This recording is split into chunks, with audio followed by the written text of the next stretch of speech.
Off to the right, Joe Anderson's on the roll, has the smoke on the L-39 Albatros. This is a Czechoslovakian-built two-seat trainer primarily used for basic and advanced training by over 25 nations in Europe, Asia, Africa, and Latin America. Here's the L-39, goes up, smoke is on, holding it down there, gaining speed in that ground effect. And rolls it softly off to the left, and it turns down to your left. The wings are 31 feet across and fully loaded. I mean fully loaded. It weighs about 10,000 pounds. You may wonder how fast this airplane is, as everybody does about every airplane. This thing can do a maximum of 465 miles an hour, and more importantly, it can climb at over 4,000 feet a minute.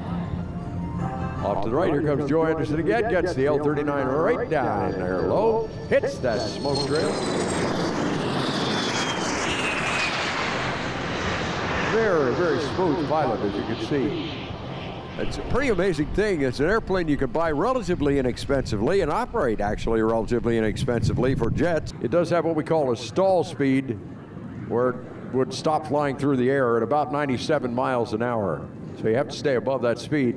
So that puts the landing speed 100, 110, somewhere down in there. Another neat thing about the airplane is it has a small compressed air turbine, so it doesn't need ground power sources for engine starting. The L-39 Albatros, and Joe takes her over in a nice slow roll. It's done what's called an aileron roll. Joe Anderson demonstrating another smooth and precision roll out front, rolls back the other side.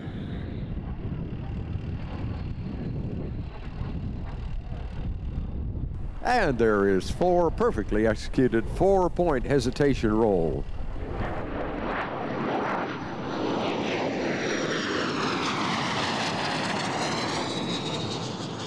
This plane is capable of withstanding 8 Gs. 8 Gs means 8 times the force of gravity. Usually you get that in a really hard pullback on the stick at speed. And what that essentially means is, at that point, the pilot in the airplane weighs 8 times his normal weight. You do the math on that, it's a real strain on you, and you have to train to handle that kind of G-force. These aircraft have accumulated over 4 million flight hours since the type first went into service in '71. Joe Anderson and the L-39.